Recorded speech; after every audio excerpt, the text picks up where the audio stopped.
इनके बारे में ऐसा कहा गया है कि मरे हुए को जीवित करने के अलावा ये सब कुछ कर सकता है। कौन कर सकता है? भादवे का घी।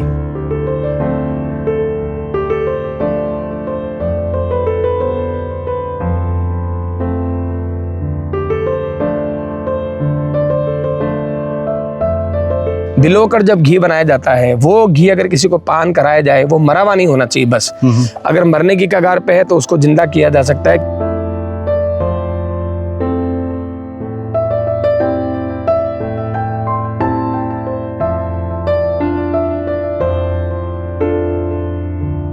ये बताएंगे थोड़ा आप कि ये क्या है और क्या मतलब आप कहाँ लेके आए हो हमें वहाँ से? यहाँ देखिए, आप लोग आजकल देखते होंगे लोग भादवे का घी करके बेचना शुरू हो गए। अच्छा। तो भादवा किसको कहते हैं या भाद्रवा किसको कहते हैं और भादवे का घी क्या होता है? अच्छा। दरअसल ये है चारागाह। जो गाय इस तरह के खुले चारागाहों में चरती है, जैसे आप देखें, ये आपको सामने जो बड़ी दिख रही है धामण है, ये आप आपके नीचे देखें तो कितने बड़े पैमाने पे ये पुनर्नवा है। देखो आप इसको जरा दिखाइए, ये पुनर्नवा है। फिर जैसे देखिए भूमि आंवला है। क्या होता है ये पुनर्नवा? पुनर्नवा कहते हैं कि शरीर को पुनः नया कर देने वाला। ठीक है, किसी को कैसे जिसका शरीर जीर्ण शीर्ण हो गया है। मैं एक बार ये सारे घासों के नाम बता दूं। जैसे भूमि आंवला है, डायबिटीज के लिए काम में आता है। ठीक है ना, छोटे छोटे जो लग रखे हैं। हाँ, और उसके बाद में जैसे इंद्रायण है, ये है ना। उसके बाद में ये जैसे हमारे यहाँ झरनिया घास है। उसके बाद में आप देखें हाडे का खेत है, फिर चिड़की का खेत है। हमारे यहाँ क्या है? कबूतर का खेत, चिड़की का खेत, मकड़ा, उसके बाद में झरनिया, उसके बाद में गंठिया, फिर हमारे यहाँ बेकरिया होता है बहुत बड़े पैमाने पे, तो बेकरिया घास होता है। फिर जैसे हम गोखरू होता है ना, जिससे पेशाब की तकलीफ होती है, धातु की तकलीफ होती है। गाय जब सावन का महीना होता है तो बाहर उसको निकालते नहीं है, क्योंकि घासें कच्ची होती है, उस समय घासें परिपक्व नहीं होती है।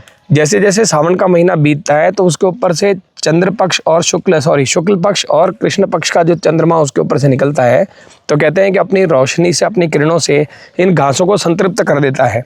हमारे यहाँ लगभग 33 प्रकार की घास है। जैसे वो काली धामण है, फिर अभी जो मैंने कहा था ना कपड़ों को ध्यान से रखना, वो भुरटिया है।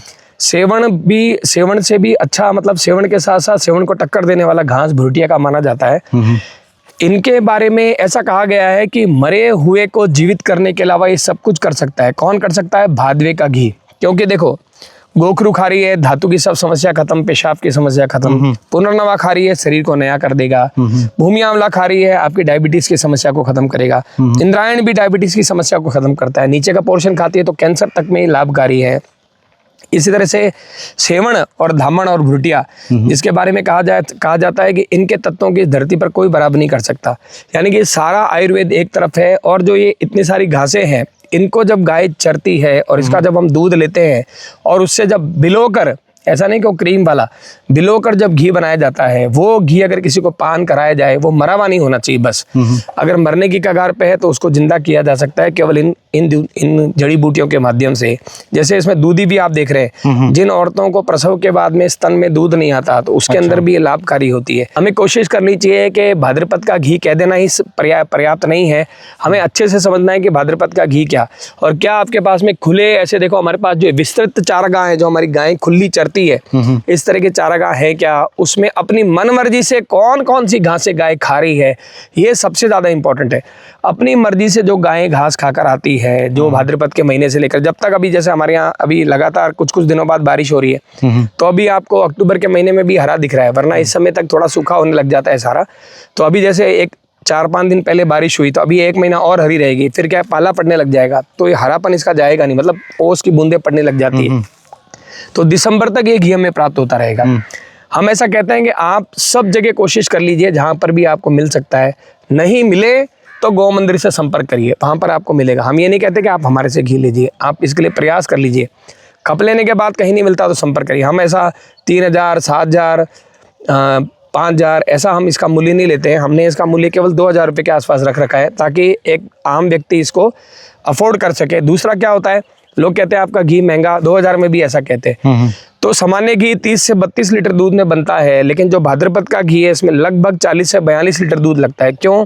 क्योंकि अभी जब ये गाय घास खाती है तो गौशाला में आके अनाज नहीं खाती। अच्छा। और अनाज खाने से उसके दूध में फैट आता है, या सूखी घास खाने से फैट आता है, पर ये खाने के बाद वो दूसरी कोई चीज़ खाती नहीं है, तो उसके दूध में फैट की मात्रा बहुत कम होती है, इसलिए अधिक दूध लगता है। लेकिन ये दूध नहीं है, ये घी नहीं है, ये पूर्ण रूप से औषधि है। जैसा मैंने कहा, पूरी दुनिया का आयुर्वेद एक तरफ और भाद्रपद की चरी हुई गायों के दूध से बना घी या दूध एक तरफ, सभी तरह की शारीरिक समस्याओं का शमन करने की ताकत ये घी या दूध रखता है। अच्छा। अभी 4 महीने का ये जो घी है, इसको लेकर लोग सर्दियों में लड्डू बनाया करते थे और वर्ष भर पुष्ट रहा करते थे। इसके बारे में बहुत बड़ी बड़ी कहानियाँ हैं कि जैसे एक भेड़ को, एक जो मेल भेड़ होता है, उसको अगर ये घी पिला देते थे तो 200 भेड़ों को हरी कर देना, यानी 200 भेड़ों को गर्भवती कर दिया करता था।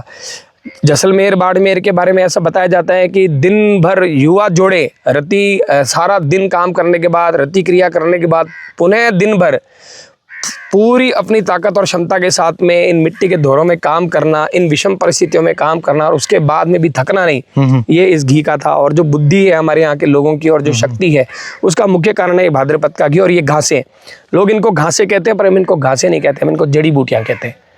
तो इसको आप दुनिया तक पहुंचाने का हम प्रयास कर रहे हैं। आप भी करिए कि हर बच्चे के, हर व्यक्ति के, हर बूढ़े व्यक्ति, माता जो हमारे पिताजी हैं वो, और जो महिलाएं हैं, जो गर्भस्थ महिलाएं हैं, उन सब की नसों में अगर ये उतरेगा तो बच्चों की बुद्धि बढ़ेगी, शक्ति बढ़ेगी, और जो वायुवृद्ध है वो एक बार पुनः युवा हो उठेंगे।